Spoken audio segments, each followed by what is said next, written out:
전능하사 천지를 만드신 하나님 아버지를 내가 믿사오며 그 외아들 우리 주 예수 그리스도를 믿사오니 이는 성령으로 잉태하사 동정녀 마리아에게 나시고 본디오 빌라도에게 고난을 받으사 십자가에 못 박혀 죽으시고 장사한 지 사흘 만에 죽은 자 가운데서 다시 살아나시며 하늘에 오르사 전능하신 하나님 우편에 앉아 계시다가 저리로서 산자와 죽은 자를 심판하러 오시리라. 성령을 믿사오며 거룩한 공예와 성도가 서로 교통하는 것과 죄를 사하여 주시는 것과 몸이 다시 사는 것과 영원히 사는 것을 믿사옵나이다. 아멘.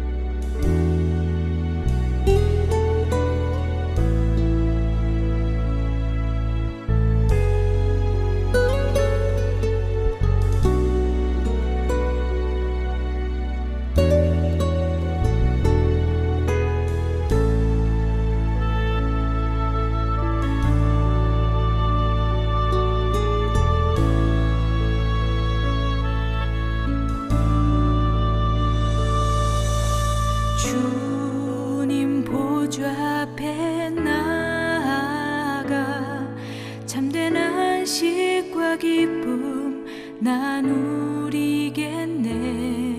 경배하며 주의 얼굴 구할 때 신실하신 주님 찬양해. 기도 들으시는 하나님, 폭풍 속에 내 등불 내 노래시라. 주의 날개 아래서 내 맘 쉬리니 신실하신 주님 찬양해. 신실하신 하나님, 신실하신 주, 나의 주 하나님은 신실하신 주님.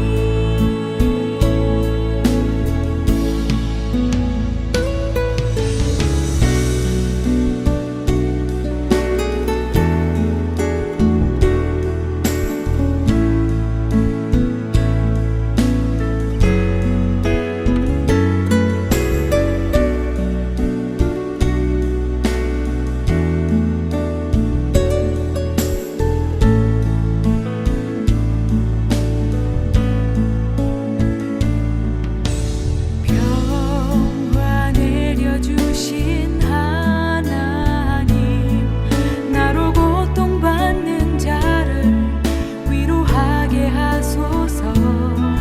나의 평생의 주의 사랑을 전하리. 신실하신 주님 찬양해. 신실하신 하나님, 신실하신 주,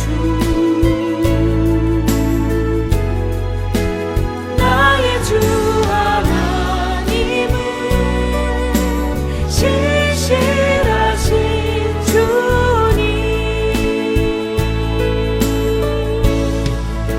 신실하신 하나님, 신실하신 주,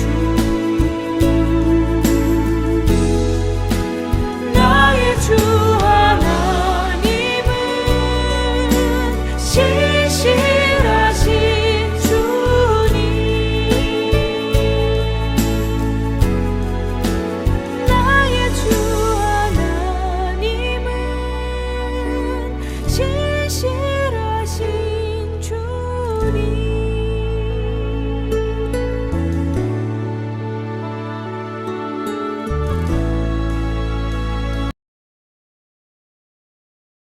주인은 자기 아내에게서 당신의 종이 나에게 이 같은 행패를 부렸어요 하는 말을 듣고서 화가 치밀어 올랐다. 요셉의 주인은 요셉을 잡아서 감옥에 가두었다. 그곳은 왕의 죄수들을 가두는 곳이었다. 요셉이 감옥에 갇혔으나 주님께서 그와 함께 계시면서 돌보아 주시고 그를 한결같이 사랑하셔서 간수장의 눈에 들게 하셨다.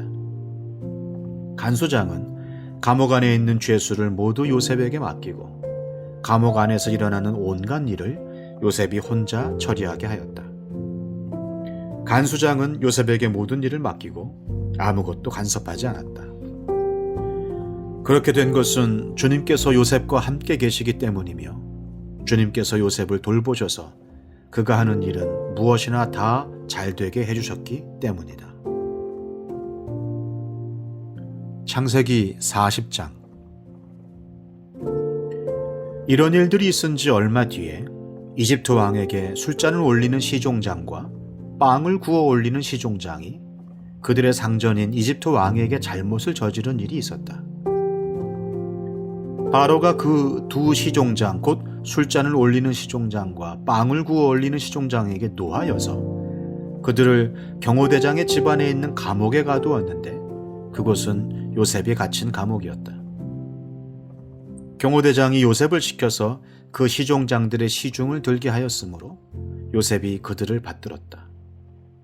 그들이 갇힌 지 얼마 뒤에 감옥에 갇힌 두 사람 곧 이집트 왕에게 술잔을 올리는 시종장과 빵을 굴러 올리는 시종장이 같은 날 밤에 꿈을 꾸었는데 꿈의 내용이 저마다 달랐다.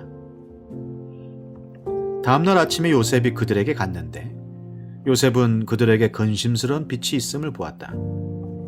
그래서 요셉은 자기 주인의 집에 자기와 함께 갇혀있는 바로의 두 시종장에게 물었다. 오늘은 안색이 좋아 보이지 않습니다. 왜 그러십니까? 그들이 그에게 대답하였다. 우리가 꿈을 꾸었는데 해몽할 사람이 없어서 그러네. 요셉이 그들에게 말하였다. 해몽은 하나님이 하시는 것이 아닙니까? 나에게 말씀하여 보시기 바랍니다. 시작과 기원의 책 창세기 로마서 1장 17절 보시겠습니다. 복음에는 하나님의 의가 나타나서 믿음에 이르게 하나니 기록된 바 오직 의인은 믿음으로 말미암아 살리라 함과 같으리라. 믿음으로 믿음에 이르게 하나니 해석이 분분한 말씀입니다. 그러니까 다양한 해석이 있는데요. 그 중에 한 가지는 이 앞의 믿음은 그리스도의 믿음이고 뒤의 믿음은 성도의 믿음이다. 믿음은 헬라어 피스티스로 신실함이라는 의미를 가지고 있습니다. 자, 그러니까 그리스도의 신실함에서 우리의 신실함으로 이렇게 해석해 볼 수 있습니다. 자, 그리스도께서는 십자가에 죽기까지 신실하셨습니다. 그런데 그리스도께서 아무리 신실하셨다고 해도 우리가 신실하지 않으면 구원을 누릴 수 없습니다. 그리스도의 신실함에 우리도 신실함으로 반응해야 온전한 구원을 우리가 누릴 수 있죠.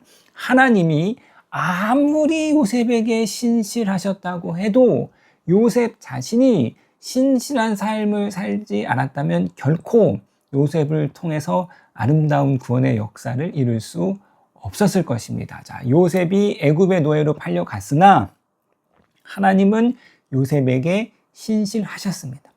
요셉과 친히 함께 계셨어요. 자, 반면 요셉 또한 신실했습니다. 하나님의 말씀, 하나님이 정하신 경계를 넘어서지 않았습니다. 자, 오늘 두 번째 감옥 이야기 살펴보겠는데요. 감옥 이야기 역시 신학적 서술과 현상적 서술로 이어져 있습니다. 자, 먼저 신학적인 서술인데요. 자, 21절 보시면 주님께서 그와 함께 계시면서, 자, 21절부터 신학적인 서술이 시작되는 거죠. 주님께서 그와 함께 계시면서 돌보아 주시고 그를 한결같이 사랑하셔서 간수장의 눈에 들게 하셨다. 요셉이 억울하게 강간미수의 누명을 쓰고 감옥으로 갔습니다.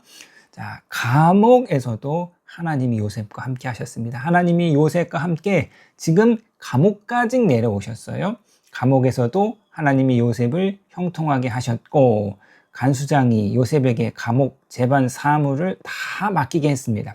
하나님의 신실함이죠. 이어서 이제 현상적 서술이 나옵니다.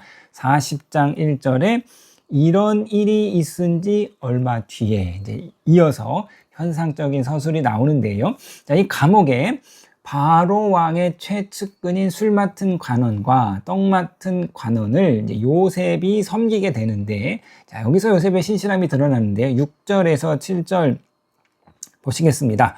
자, 그 다음날 아침에 요셉이 그들에게 갔는데 요셉은 그들에게 근심스러운 빛이 있음을 보았다. 그래서 요셉은 자기 주인의 집에 자기와 함께 갇혀있는 바로의 두 시종장에게 물었다. 오늘은 안색이 좋아 보이지 않습니다. 왜 그러십니까? 요셉이 지금 무엇을 보았습니까?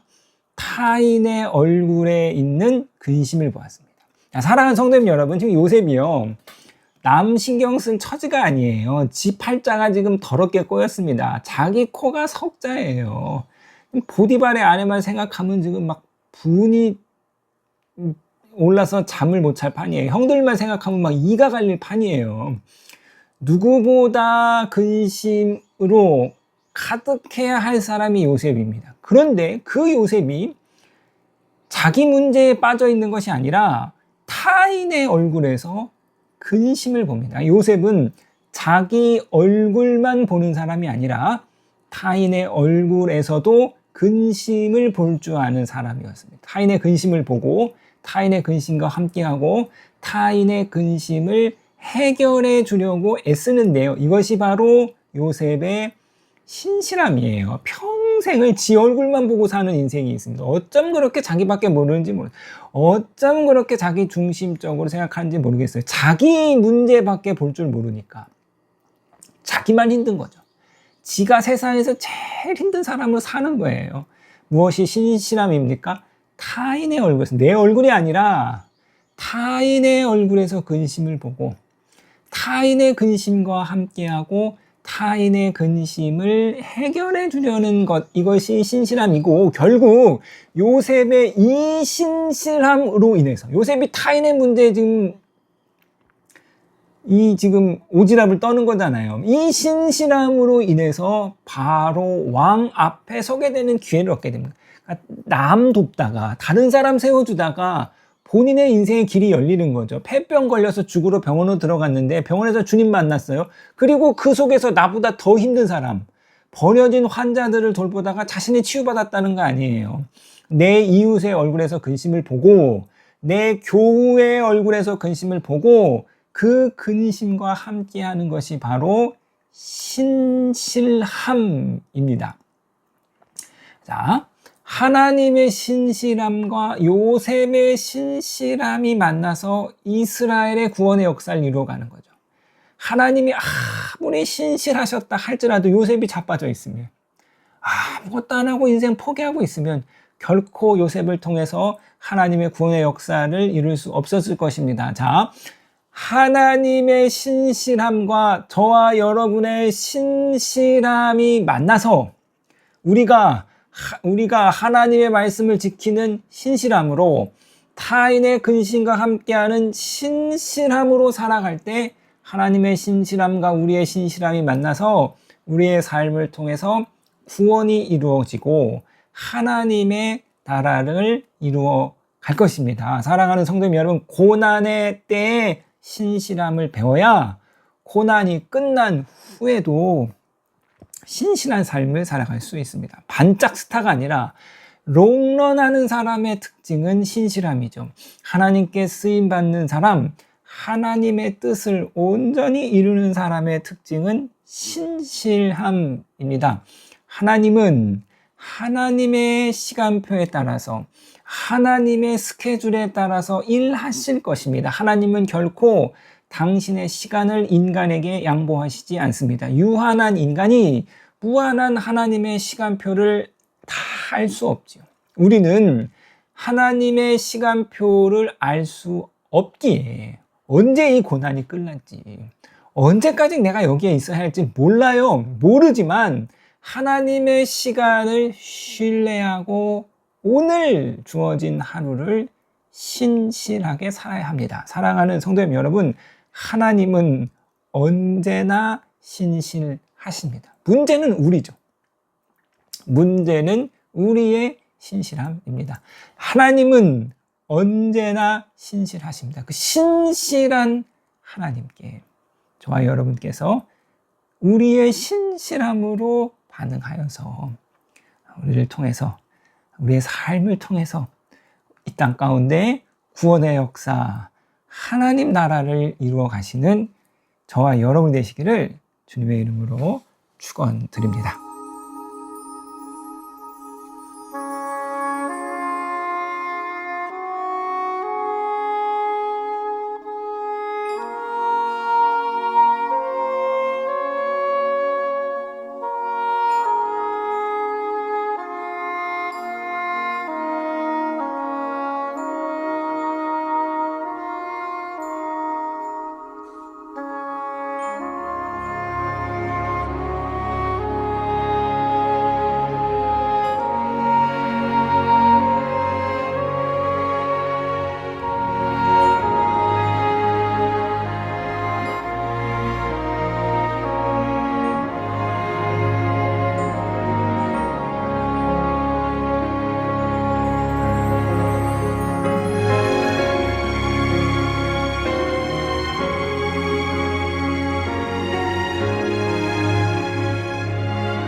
하늘에 계신 우리 아버지여, 이름이 거룩히 여김을 받으시오며 나라에 임하옵시며 뜻이 하늘에서 이룬 것 같이 땅에서도 이루어지이다. 오늘날 우리에게 일용할 양식을 주옵시고 우리가 우리에게 죄 지은 자를 사하여 준 것 같이 우리 죄를 사하여 주옵시고 우리를 시험에 들게 하지 마옵시고 다만 악에서 구하옵소서. 대개 나라와 권세와 영광이 아버지께 영원히 있사옵나이다. 아멘.